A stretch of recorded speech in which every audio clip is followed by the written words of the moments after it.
Pessoal, hoje a gente vai falar a respeito de algumas questões muito importantes quando você vai ler o livro História de uma Alma de Santa Teresia do Menino Jesus, né? Então, há 2 anos atrás, mais ou menos, quando eu tive contato com esse livro pela primeira vez, eu entendi que ao longo do tempo, se eu soubesse algumas outras coisas, a leitura teria sido muito mais frutuosa, eu teria aproveitado muito mais, eu teria conseguido extrair dele muito mais coisas que, infelizmente, não consegui por não ter algumas informações adicionais já no início. Então, esse vídeo tem como intuito mostrar para você esses pontos, de modo que, quando você pegar o livro História de uma Alma, você possa ler e compreender cada detalhe no qual essa obra foi estruturada.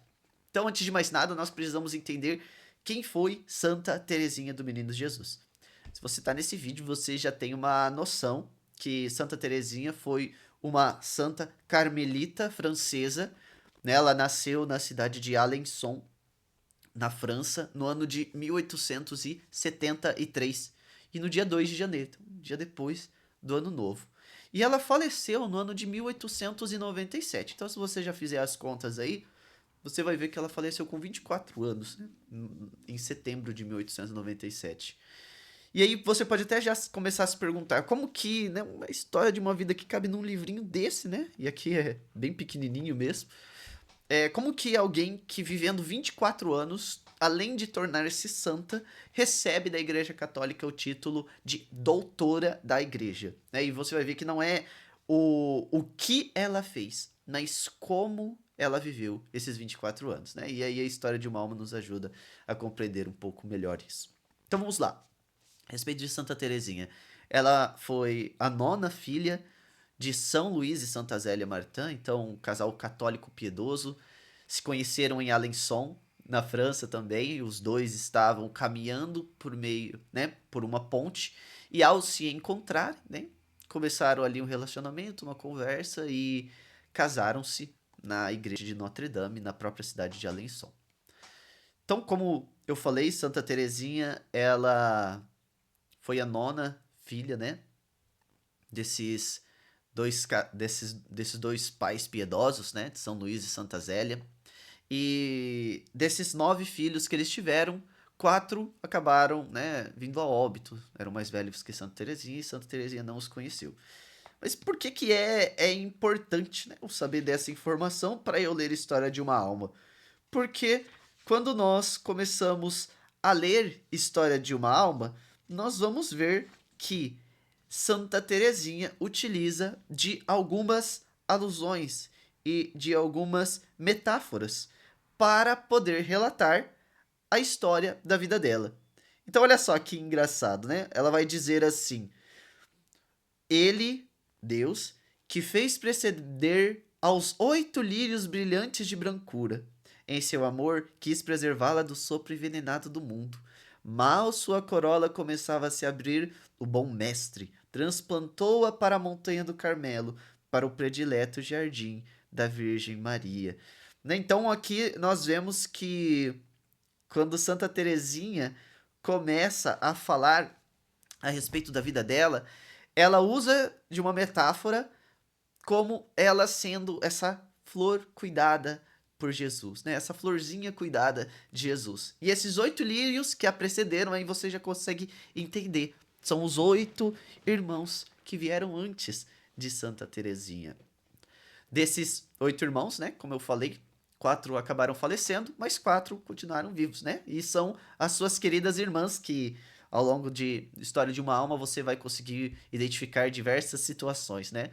Nós temos Paulina, Maria e Celina, que essas 3 foram as irmãs que se direcionaram também para ingressar no Carmelo. E nós temos Leônia, né, que também é irmã mais velha de Santa Teresinha, e acabou se tornando visitandina, ou seja, ela participou da ordem da visitação, ela ingressou na ordem da visitação.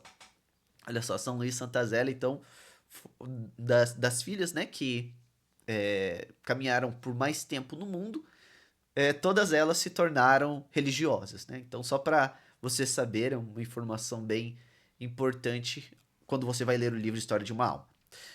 Outro ponto muito importante que nós precisamos destacar aqui é a respeito do temperamento de Santa Teresinha, né? Então, quando você vai ler, eu sou melancólico, tá? Mas quando você vai ler o livro de Santa Teresinha, da história de uma alma, você vai ver que a forma como ela se aprofunda em cada coisa é típico de um melancólico, né? Então, se você é um colérico aí lendo esse livro, você vai falar, puxa vida, mas não precisava de tantas coisas assim, né? Se você é um sanguíneo, então, aí você vai falando, nossa, mas que exagero, né? Pois é. E se você é um fleumático, você vai falar, nossa, mas que preguiça, né? De pensar nessas coisas. Mas por que que é importante você saber que Santa Teresinha era melancólica, né? E tinha essa tendência mais introspectiva, tinha essa tendência mais voltada, né, à melancolia. Porque quando você for ler os livros, os escritos dela, você vai entender o porquê da profundidade que ela dava em cada texto, né? E por que que ela sofria tanto, né, com cada uma daquelas situações. E o mais interessante, você vai ver que Santa Teresinha, independente de ser melancólica, ou seja lá o temperamento, né, que se decida se por pela história dela, na história de uma alma fica bem evidente isso, né? E se você procurar outros historiadores, vai identificar que, de fato, né, pela escrita, ela teria tendências melancólicas bem profundas. Independente disso, o que fica claro é que ela superou as dificuldades do temperamento dela, né? E isso é relatado aqui em História de uma Alma, no episódio da conversão total dela, né, na noite de Natal, quando São Luís chegando, já cansado, né, da missa do galo, né, e de toda uma circunstância do que o ano trouxe até ele, fala, né, com uma voz severa, né? Eu espero que este seja o último ano, né? O último ano do quê? O último ano colocando os presentes nas meias para a Terezinha. E aquela menina chorosa sobe as escadas e Celina, como essa companheira fiel de Santa Terezinha, essa irmã mais velha que mais próxima de idade sempre acompanhava a irmã mais nova, diz a Terezinha, Terezinha não desça, né? Você vai chorar demais, você não vai suportar ao ver as meias lá. E Santa Terezinha, quase como um milagre, né? Um milagre de Natal, ela abandona aquele aspecto choroso, né? Aquela criancice, aquela infantilidade, e ela adentra uma maturidade espiritual, né? E isso que é relatado aqui, nós vemos de fato uma transformação acontecendo na vida dela, né? Então é importante você ter essa informação também a respeito do temperamento de Santa Teresinha, mais melancólico, né? Mais voltado para dentro, né? Ao sofrimento e todos os perigos, né? Que esse temperamento pode causar, mas também todos os benefícios, né? A forma como ela interpreta a alma humana aqui é muito interessante.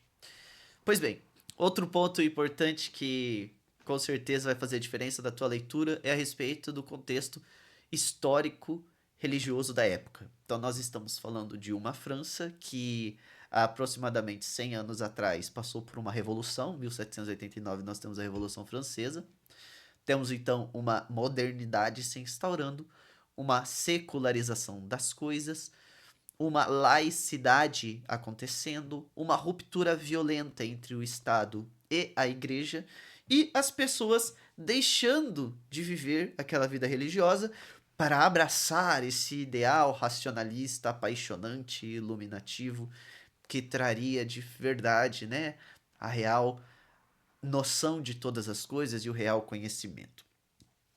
Então é uma França permeada muitas vezes por hostilidade, né? Nós vamos ter ali próximo da época do nascimento de Santa Teresinha, ali por volta de 1870, mais ou menos, né? Diversas perseguições acontecendo em Paris, padres sendo assassinados, né? Igrejas sendo ridicularizadas e vandalizadas. Então, é um ambiente não muito propício para você ser católico na França na época que Santa Teresinha vem ao mundo.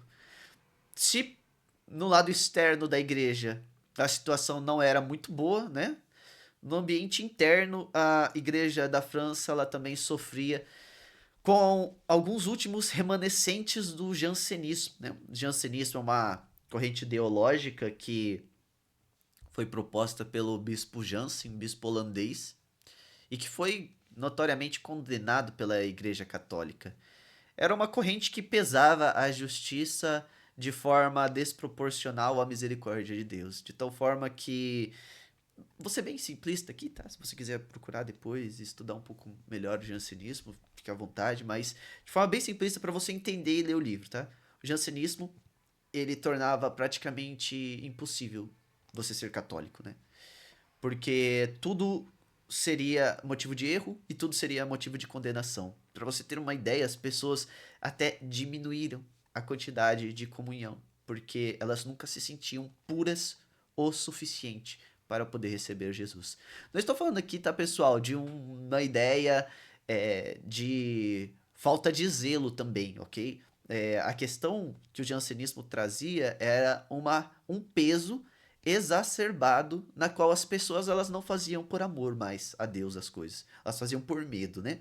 A gente sabe muito bem que as coisas não funcionam desse jeito. Então, era essa o panorama geral em que Santa Teresinha nasce. Do lado de fora da igreja, perseguição àqueles que são católicos. Inclusive, tem até um episódio em que ela fazendo o sinal da cruz, né? Ela não é muito bem vista pelas colegas da escola. E aí você começa a entender, sabe, algumas coisas, alguns episódios da história e o porquê ela sofria tanto em determinadas circunstâncias, determinadas situações. E do lado de dentro, nós vemos, né, apesar de condenado ainda, alguma influência desse jansenismo que faz com que o medo muitas vezes tome conta, né? E aí nós vamos ver uma Santa Teresinha com um medo absurdo, né, de errar, e é claro, isso é notório da parte daqueles que buscam a santidade, né? Nós temos medo de decepcionar o nosso amado, mas o nosso amor ao nosso amado precisa ser sempre acima do nosso medo, né? E aí você consegue compreender então o porquê, né, de tantos episódios e de tantas situações. Outro ponto que complementa esse, que é definitivo na história, é justamente a Pequena Via, que quando eu li eu não entendia muito bem o que era, né? E hoje consigo entender um pouco melhor, porque na verdade a Pequena Via ela vai se revelando ao longo da história de uma alma, né? Então, desde a mais tenra infância de Santa Teresinha, aquela pequena via ela já vai sendo formada, sabe? É quase como se o presente, um presente de Deus fosse dado e aquele presente ele fosse sendo desembrulhado ao passo que você vai lendo esse livro aqui. E de fato, né, a Pequena Via é uma descoberta de Santa Teresinha. E ele se pauta justamente em uma possibilidade que ela encontrou. Ora, Santa Teresinha ela falava assim: Jesus colocou no meu coração o desejo de ser santa. E ele não colocaria no meu coração o desejo de ser santa se não fosse possível ser santa, né? Óbvio, se eu tenho o desejo de ser santa é porque Deus colocou no meu coração, e se Deus colocou no meu coração, ele vai me dar um jeito de conseguir. E quando ela olhava para os grandes santos, né, Santo Agostinho, Santo Tomás de Aquino, até a própria Santa Joana d'Arc, né, a padroeira da França, aquela mulher guerreira, batalhadora, que enfrentou a sua fé até as últimas consequências, né? Ela falava: eu não consigo subir essa escada dos santos, é muito difícil, é muito pesado para mim, né? Como que eu vou conseguir fazer isso? E ao longo do livro ela vai relatar, né? Bom, todo tempo estão se inventando novas coisas. Na época dela, o elevador era novidade, né? Então, na época dos nossos avós, precisávamos subir as escadas. Hoje, nós temos essa engenhoca, né? O elevador que nos faz subir de andar, né? Mudar de andar, nos elevar sem a necessidade de fazer o esforço. E aí você já percebe a analogia que ela faz, né? Dessa dura escada da santidade para elevar-se até o céu e esse elevador. E aí ela conclui: bom, o elevador, Jesus, que me fará subir até o céu são os teus braços, né? E essa é a pequena via de Teresinha que vai sendo desvendada ao longo de todo o livro História de uma Alma, né? É essa forma simples de viver aquilo que ela foi chamada a viver. Ou seja, não é a forma heróica, né? Não é atos grandiosos que vão a tornar santa, mas a quantidade de amor que ela aplica em cada atitude. E aí, né, ela praticamente democratiza a santidade, né, para todo mundo. E vem justamente em contramão daquele jansenismo que estava sendo praticado na época, e vem como um apelo, na verdade, a todos aqueles cristãos também que estavam abandonando a sua fé em vistas de uma promessa secular. Né? Santa Teresinha grita ao mundo: é possível ser santa, e não apenas com as nossas próprias forças, porque somos pequenos demais, mas nos fazendo pequenos, humildes, e seguindo essa pequena via onde Jesus pode nos elevar com os seus braços, né? É disso que trata essa pequena via que você vai descobrindo aqui. É muito boa essa leitura, né? E ao longo do livro você vai descobrindo e conhecendo como que Santa Teresinha chegou a tudo isso. Bem, outro ponto importante da gente comentar aqui, a respeito de como foi escrito esse livro. Só para que você saiba, né? Eu não sabia e foi muito importante eu entender depois, né? Porque as outras vezes que eu fui lendo, a leitura fluiu melhor. História de uma Alma é um livro autobiográfico. O que isso significa, John? Significa que quem escreveu foi a própria pessoa, né, que conta a história da vida dela. Né? Então, eu mesmo, né? Biografia, a história da minha vida. Então, eu mesmo relato a história da minha vida. Então, quem escreveu foi a própria Santa Teresinha do Menino Jesus. Por que ela escreveu? Ela escreveu porque a sua irmã Paulina, que era a priora na época, a madre priora na época, solicitou que ela escrevesse relatos a respeito da sua vida, né? Da sua lembrança, porque queria divulgar ali entre as irmãs e tudo mais. E o que é curioso, né? Eu já comentei isso, Santa Teresinha não queria escrever, né? Mas por obediência a essa dupla mãe, né? Tanto uma irmã que substituiu o papel da mãe quando era mais jovem, como agora essa madre que a direciona, ela decide escrever obedecendo isso que ela pede. Então, e esse primeiro escrito é o que nós chamamos de manuscrito A, tá bom? Manuscrito A. O manuscrito A, ele vai trazer todas as questões narrativas da história de Santa Teresinha, o falecimento da sua mãe, as lembranças que ela tem, né, da parte da infância dela. Nós vamos ter aqui a primeira comunhão, vamos ter o pedido para entrada no Carmelo, vamos ter a entrada no Carmelo. Então, assim, esse manuscrito A, você vai ver que todo o início do livro ele tem um caráter muito mais narrativo, ainda que a pequena via já vá se revelando. O segundo, o segundo momento, né, em que esse livro foi formado, foi a um outro pedido, né, em que solicitou-se que ela escrevesse a respeito dessa pequena via que ela encontrou. E isso deu origem, então, ao manuscrito B.